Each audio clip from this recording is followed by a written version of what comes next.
గోర వార్తాలోకంకు స్వాగతం.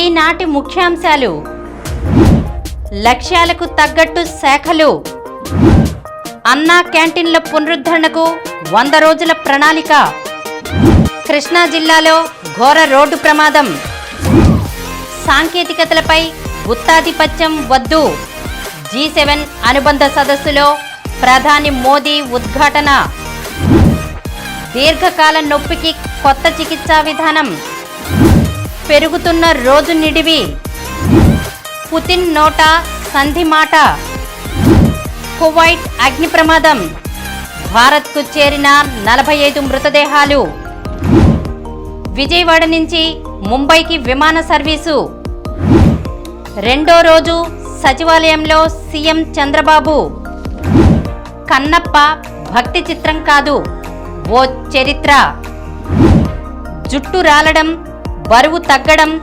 జింక్ లోపం కావచ్చు. ఈరోజు వార్తలను చూద్దాం. లక్ష్యాలకు తగ్గట్టు శాఖలు. ముఖ్యమంత్రి చంద్రబాబు మంత్రివర్గ సభ్యులకు శుక్రవారం శాఖలు కేటాయించారు. మిత్రపక్షాలైన జనసేన, భాజపాలకు కీలక శాఖలు కట్టబెట్టారు. జనసేన అధినేత పవన్ కళ్యాణ్కు ఉప ముఖ్యమంత్రి పదవితో పాటు ఆయన కోరుకున్నట్లుగానే కీలకమైన పంచాయతీరాజ్, గ్రామీణాభివృద్ధి, అటవీ, పర్యావరణం, శాస్త్ర సాంకేతిక శాఖల్ని అప్పగించారు. తెలుగుదేశం పార్టీ జాతీయ ప్రధాన కార్యదర్శి నారా లోకేష్కు కీలకమైన మానవ వనరుల అభివృద్ధి శాఖ, IT, electronics and communication, RTG శాఖల్ని అప్పగించారు. శాఖల కేటాయింపులో సీనియర్లకు సముచిత ప్రాధాన్యమిచ్చారు. మంత్రులకు కేటాయించని ఇతర శాఖలు సీఎం వద్దే ఉన్నాయి. ఈ మేరకు శుక్రవారం ప్రభుత్వం గెజిట్ నోటిఫికేషన్ విడుదల చేసింది. 2014-19 మధ్య పురపాలక శాఖ మంత్రిగా రాజధాని అమరావతి నిర్మాణ వ్యవహారాల్ని ప్రత్యక్షంగా పర్యవేక్షించిన పి నారాయణకు ఊహించినట్లుగానే మళ్లీ అదే శాఖను కేటాయించారు. సీనియర్ నేత పయ్యావుల కేశవ్కు ఊహించినట్లుగానే ఆర్థిక, వాణిజ్య పనులు, శాసనసభ వ్యవహారాల శాఖలు దక్కాయి. మంత్రివర్గంలో అత్యంత సీనియర్ అయిన ఆనం రామనారాయణ రెడ్డికి గౌరవప్రదమైన దేవాదాయ శాఖను కేటాయించారు. కొల్లు రవీంద్రకు కీలకమైన గనులు, భూగర్భ వనరులు, ఎక్సైజ్ శాఖలు దక్కాయి. కీలకమైన జలవనరుల శాఖను నిమ్మల రామానాయుడికి కేటాయించారు. తెలుగు మహిళా అధ్యక్షురాలిగా గత 5 ఏళ్లలో ఫైర్ బ్రాండ్ నాయకురాలిగా పేరు తెచ్చుకున్న వంగలపూడి అనితకు కీలకమైన హోంశాఖ దక్కింది. మరో సీనియర్ నేత కొలుసు పార్థసారథికి గృహ నిర్మాణ శాఖ కేటాయించారు. మొదటిసారి మంత్రివర్గంలోకి వచ్చిన అనగాని సత్యప్రసాద్కు కీలకమైన రెవెన్యూ, రిజిస్ట్రేషన్, స్టాంపుల శాఖలను కేటాయించారు. గొట్టిపాటి రవికుమార్కు విద్యుత్ శాఖ అప్పగించారు. ఉమ్మడి కర్నూలు జిల్లాకు చెందిన బీసీ జనార్దన్ రెడ్డి, టీజీ భరత్లకు కీలక శాఖలు దక్కాయి. బీసీ జనార్దన్ రెడ్డికి రోడ్లు, భవనాలు, పెట్టుబడులు, మౌలిక వస్తుల అభివృద్ధి శాఖను కేటాయించారు. టీజీ భరత్కు పరిశ్రమలు, వాణిజ్యం, ఫుడ్ ప్రాసెసింగ్ శాఖలు కట్టబెట్టారు. డోలా శ్రీ బాలవీరాంజనేయ స్వామికి సాంఘిక సంక్షేమంతో పాటు కీలకమైన గ్రామ సచివాలయాలు, వాలంటీర్ల శాఖను కేటాయించారు. నాదెండ్ల మనోహర్కు కీలకమైన పౌర సరఫరాల శాఖను అప్పగించింది. జనసేనకు సినీ రంగంతో ఉన్న సంబంధాలు, పవన్ సినీ నేపథ్యాన్ని దృష్టిలో ఉంచుకుని వారి విజ్ఞప్తి మేరకు కందుల దుర్గేష్కు పర్యాటకం, సినిమాటోగ్రఫీ శాఖను కేటాయించారు. భాజపా నుంచి క్యాబినెట్లో చోటు దక్కించుకున్న సత్యకుమార్కు వైద్యం, కుటుంబ సంక్షేమ, వైద్య విద్యాశాఖను అప్పగించారు. కొత్త మంత్రులు, వాళ్ల లక్ష్యాలు.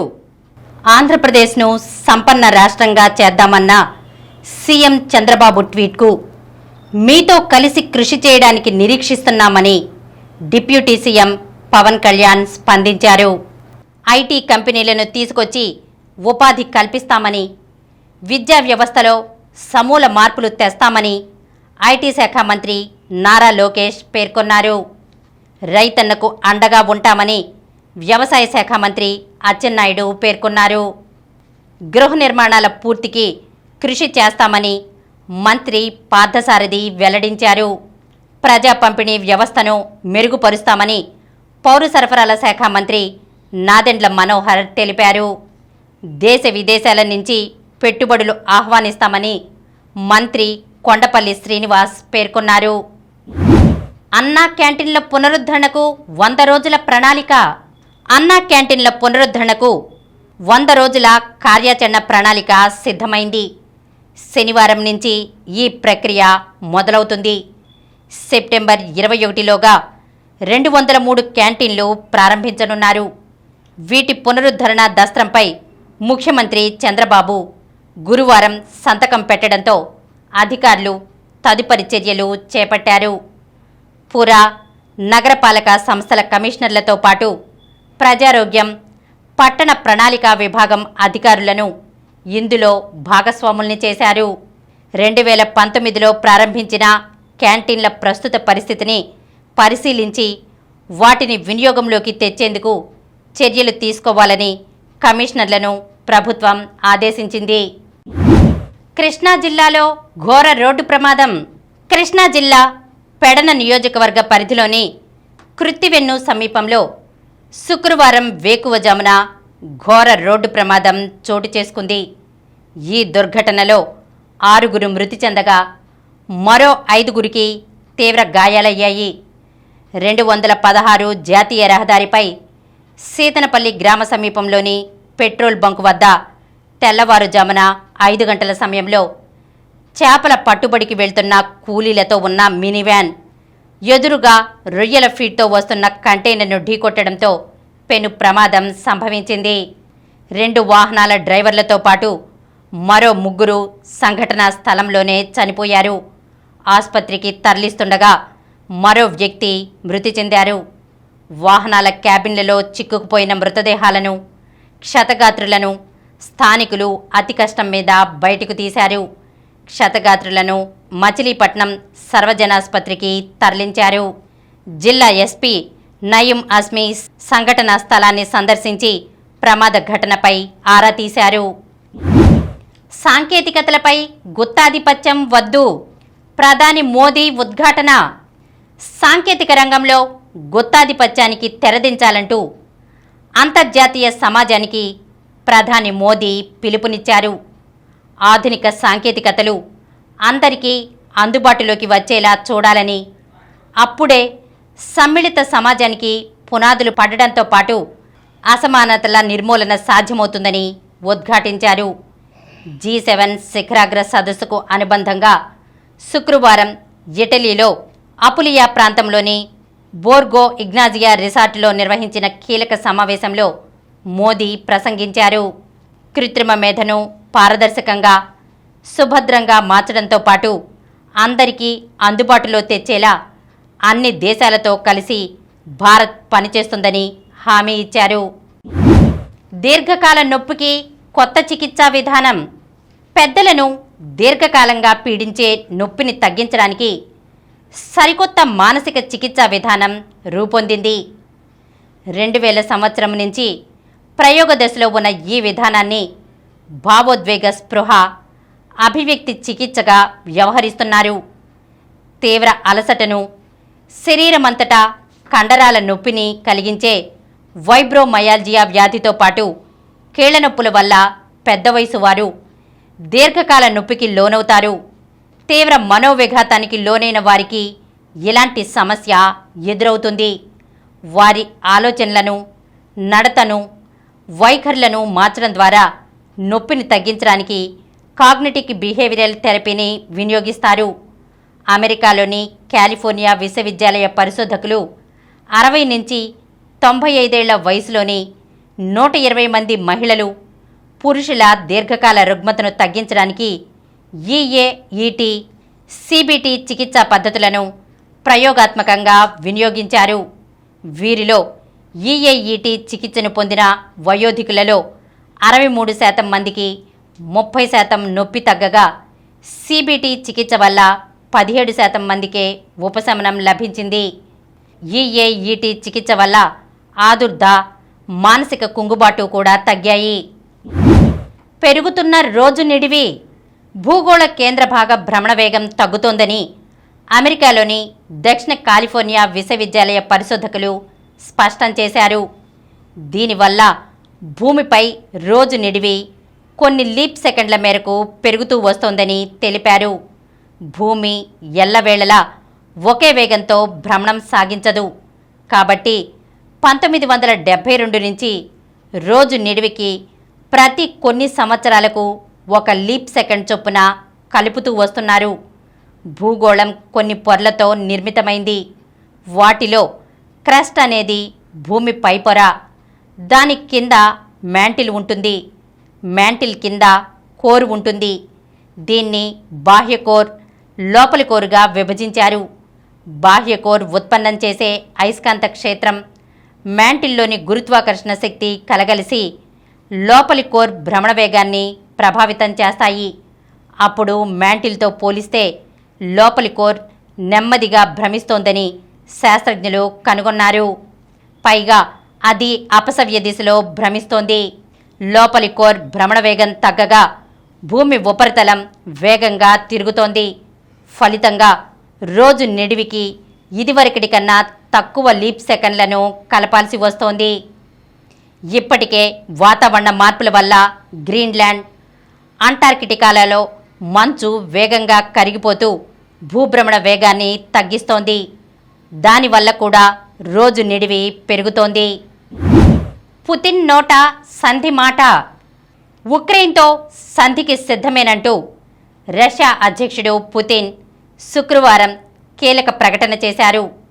మాస్కో సేనలు ఆక్రమించిన 4 ప్రాంతాల నుంచి ఉక్రెయిన్ దళాలు వెళ్లిపోవాలని, నాటో కూటమిలో చేరాలన్న యత్నాలను ఆ దేశం విరమించుకోవాలంటూ కొన్ని షరతులు విధించారు. దీనికి అంగీకరిస్తే తక్షణమే కాల్పుల విరమణకు ఆదేశిస్తానని వెల్లడించారు. పుతిన్ ప్రకటన అసంబద్ధం, మోసపూరితమంటూ ఉక్రెయిన్ స్పందించింది. అకారణంగా యుద్ధం ప్రారంభించిన రష్యాపైనే శాంతి నెలకొల్పాల్సిన బాధ్యత ఉందంటూ అమెరికా రక్షణ మంత్రి లాయిడ్ ఆస్టిన్ పేర్కొనగా, ఇది శాంతి ప్రతిపాదన కాదు, తీవ్ర దాడికి, మరిన్ని ఆక్రమణలకు రంగం సిద్ధం చేస్తున్నట్లుగా ఉందని నాటో సెక్రటరీ జనరల్ స్టోల్టెన్బెర్గ్ విమర్శించారు. కువైట్ అగ్ని ప్రమాదం, భారత్కు చేరిన 45 మృతదేహాలు. కువైట్లోని అల్ మంగాఫ్లో బుధవారం జరిగిన అగ్ని ప్రమాదంలో ప్రాణాలు కోల్పోయిన 45 మంది భారతీయుల మృతదేహాలు శుక్రవారం ఉదయం భారత్కు చేరుకున్నాయి. భారత వాయుసేనకు చెందిన ప్రత్యేక విమానం మృతదేహాలతో తొలుత కొచ్చిన్ విమానాశ్రయానికి చేరుకుంది. కొచ్చిన్ విమానాశ్రయంలో కేరళ ముఖ్యమంత్రి పినరయి విజయన్, కేంద్ర పర్యాటక శాఖ సహాయ మంత్రి సురేష్ గోపి, రాష్ట్ర మంత్రులు కె రాజన్, పి రాజీవ్, వీణా జార్జ్ 31 మృతదేహాలను స్వీకరించారు. వాటిలో 23 కేరళ వాసులవి కాగా 7 తమిళులవి, మరొకటి కర్ణాటకకు చెందినవని అధికారులు తెలిపారు. మిగిలిన 14 మృతదేహాలను అదే విమానంలో ఢిల్లీకి తరలించారు. కొచ్చిన్ విమానాశ్రయంలో ఏర్పాటు చేసిన ప్రత్యేక పోడియం వద్ద మృతదేహాలకు సీఎం, కేంద్ర సహాయ మంత్రి, మంత్రులు, అధికారులు నివాళులు అర్పించారు. పోలీసులు గౌరవ వందనం సమర్పించారు. విజయవాడ నుంచి ముంబైకి విమాన సర్వీసు. విజయవాడ టు ముంబై విమాన సేవలు ఈ రోజు నుంచి ఆరంభం అయ్యాయి. మచిలీపట్నం ఎంపీ వల్లభనేని బాలశౌరి చొరవతో ముంబైకి సర్వీసులను నడిపేందుకు ఎయిర్ ఇండియా ముందుకొచ్చింది. గన్నవరం విమానాశ్రయంలో ఈరోజు సాయంత్రం బాలశౌరి దీనిని ప్రారంభించారు. ప్రతిరోజు సాయంత్రం ముంబై నుంచి బయలుదేరే ఈ విమానం సాయంత్రం 5:45 గన్నవరం చేరుకుంటుంది. అనంతరం ఇక్కడి నుంచి తిరిగి రాత్రి 7:10 బయలుదేరి ముంబై 2 గంటల్లో చేరుతుంది. ఈ air India AI 599 సర్వీసులో 180 seating capacity ఉంటుంది. వ్యవసాయ, మత్స్య ఉత్పత్తులను కూడా ఈ సర్వీస్ ద్వారా ముంబైకి, అక్కడి నుంచి విదేశాలకు ఎగుమతి చేసేందుకు అవకాశం ఏర్పడుతుందని బాలశౌరి వెల్లడించారు. రెండో రోజు సచివాలయంలో సీఎం చంద్రబాబు వరుసగా రెండో రోజు సచివాలయానికి రావడంతో సందడి నెలకొంది. ఆయన్ని కలిసేందుకు నేతలు, సందర్శకులు భారీ సంఖ్యలో తరలివచ్చారు. సీఎంగా గురువారం బాధ్యతలు చేపట్టిన చంద్రబాబు శుక్రవారం మధ్యాహ్నం 3 గంటలకు సచివాలయానికి వచ్చారు. తొలుత ఆయన షెడ్యూల్ ప్రకారం సాయంత్రం 5:30 తిరిగి వెళ్ళాలి. కానీ అధికారిక కార్యక్రమాలతో పాటు పార్టీకి చెందిన పలువురు సీనియర్ నేతలు, మంత్రులు చంద్రబాబును కలిసేందుకు వచ్చారు. మంత్రులు వంగలపూడి అనిత, నిమ్మల రామానాయుడు, అనగాని సత్యప్రసాద్, సత్యకుమార్ సీఎంను కలిసి కృతజ్ఞతలు తెలిపారు. వారితో పాటు పార్టీ సీనియర్ నేత యనమల రామకృష్ణుడు, ఎమ్మెల్యేలు ధూళిపాళ్ల నరేంద్ర, నక్కా ఆనందబాబు, ఎమ్మెల్సీ దువ్వారపు రామారావు సీఎంను కలిశారు. చంద్రబాబును అభినందించేందుకు వివిధ ప్రాంతాల నుంచి పార్టీకి చెందిన పలువురు నేతలు సచివాలయానికి వచ్చారు. భారీ సంఖ్యలో సందర్శకులు రావడంతో సచివాలయం సందడిగా మారింది. కన్నప్ప భక్తి చిత్రం కాదు, ఓ చరిత్ర. కన్నప్ప కేవలం భక్తి చిత్రం మాత్రమే కాదు, ఇది ఓ చరిత్ర. మంచు విష్ణు టైటిల్ పాత్రలో ముఖేష్ కుమార్ సింగ్ తెరకెక్కించిన పాన్ ఇండియా చిత్రమే కన్నప్ప. మోహన్ బాబు నిర్మించారు. ప్రీతి ముకుందన్ కథానాయిక. ప్రభాస్, అక్షయ్ కుమార్, శరత్ కుమార్, మోహన్ లాల్ తదితరులు ముఖ్య పాత్రలు పోషించారు. ఈ చిత్ర టీజర్ను శుక్రవారం హైదరాబాద్లో విడుదల చేశారు. తిన్నడు పాత్రలో విష్ణు పరిచయమైన తీరు, యుద్ధ ఘట్టాల్లో ఆయన చేసిన సాహసాలు, ఆఖరిలో అతిథి పాత్రల్లో ప్రభాస్, అక్షయ్ కుమార్లు తళుక్కుమనడం సినిమాలపై అంచనాలు రెట్టింపు చేశాయి. ఈ సందర్భంగా మంచు విష్ణు మాట్లాడుతూ, ఇది నా కలల సినిమా, నా బిడ్డతో సమానం, కెరీర్ పరంగా నా జీవితాన్ని మార్చేస్తుంది అన్నారు. ఈ కార్యక్రమంలో మధుబాల, ముఖేష్ కుమార్, పరుచూరి గోపాలకృష్ణ, ప్రీతి, శివబాలాజీ, సురేఖ తదితరులు పాల్గొన్నారు. జుట్టు రాలడం, బరువు తగ్గడం జింక్ లోపం కావచ్చు. మన శరీరానికి జింక్ చాలా అవసరం. మనం తినే ఆహారంలో చాలా పరిమిత పరిమాణంలో మాత్రమే జింక్ లభిస్తుంది. శరీరం జింక్ను నిల్వ చేసుకోదు. అందుకే జింక్ లభించే ఆహారాన్ని రోజూ తినాలి. జింక్ లోపిస్తే శరీరంలో చాలా మార్పులు జరుగుతాయి. రోగనిరోధక శక్తి తగ్గిపోతుంది. జింక్ లోపాన్ని కొన్ని లక్షణాల ద్వారా తెలుసుకోవచ్చు. జింక్ లోపం వల్ల జీర్ణశక్తిలో మార్పులు వస్తాయి. ఆకలి మందగిస్తుంది. ఆహారం తినాలనిపించదు.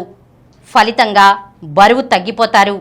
ఇలా పోషకాల లోపం వల్ల బరువు తగ్గడంతో పాటు అనేకమైన ఇతర ఆరోగ్య సమస్యలు ఉత్పన్నమవుతాయి. జింక్ లోపం వల్ల జుట్టు చిట్లడం, రాలడం అధికమవుతాయి. కాబట్టి అకారణంగా జుట్టు రాలుతున్నా, జుట్టు పలచబడుతున్నా జింక్ లోపమేమో అనుమానించాలి. దానికి సంబంధించిన సప్లిమెంట్స్ తీసుకుని సమస్య సద్దుమణిగితే నిశ్చింతగా ఉండవచ్చు. ఇప్పుడు కొన్ని సంక్షిప్త వార్తలను చూద్దాం. రూపుదిద్దుకుంటున్న రామోజీ విగ్రహం.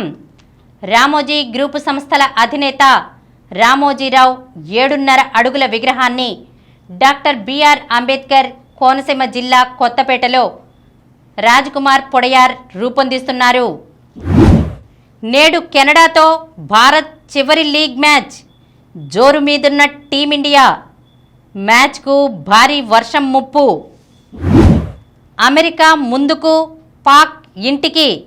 సూపర్ 8కు చేరిన ఆతిథ్య జట్టు. లీగ్ దశలో నిష్క్రమించిన మాజీ విజేత. వర్షంతో ఐర్లాండ్, అమెరికా మ్యాచ్ రద్దు. అదరగొట్టిన ఆఫ్ఘనిస్తాన్. సూపర్ 8కు అర్హత. టీ20 ప్రపంచ కప్లో ఆఫ్ఘనిస్తాన్ గ్రూప్ సిలో ఆడిన 3 మ్యాచ్ల్లోనూ గెలిచి 6 పాయింట్లతో సూపర్ 8 దశకు అర్హత సంపాదించింది. సెమీస్లో Sumit Perugia open ATP 125 challenger tennis టోర్నీలో భారత నంబర్ 1 సుమిత్ నగాల్ సెమీఫైనల్లోకి ప్రవేశించాడు. యూకీ బాంబ్రీ జోడీ ఓటమి. బాస్ ఓపెన్ ఏటీపీ 250 టెన్నిస్ టోర్నీలో యూకీ బాంబ్రీ అల్బానో ఒలివెట్టి జోడీ సెమీఫైనల్లో ఓడిపోయింది. ఇంగ్లాండ్ రేసులోకొచ్చింది. 48 పరుగుల లక్ష్యం 3.1 ఓవర్లలోనే ఛేదన. 8 వికెట్ల తేడాతో ఒమన్పై ఘన విజయం. ప్రణయ్ పరాజయం. ఆస్ట్రేలియన్ ఓపెన్ సూపర్ 500 బ్యాడ్మింటన్ టోర్నీలో భారత క్రీడాకారుల కథ ముగిసింది. శుక్రవారం జరిగిన పురుషుల సింగిల్స్ క్వార్టర్ ఫైనల్స్లో ప్రపంచ 10వ ర్యాంకర్ ప్రణయ్ 19-21, 13-21తో 6వ ర్యాంకర్ కొడాయ్ నరోకా చేతిలో సమీర్ వర్మ 12-21, 13-21తో లిన్ చున్యీ చేతిలో ఓడిపోయారు. మరిన్ని వార్తా విశేషాలతో రేపటి గోరా వార్తాలోకంలో కలుద్దాం.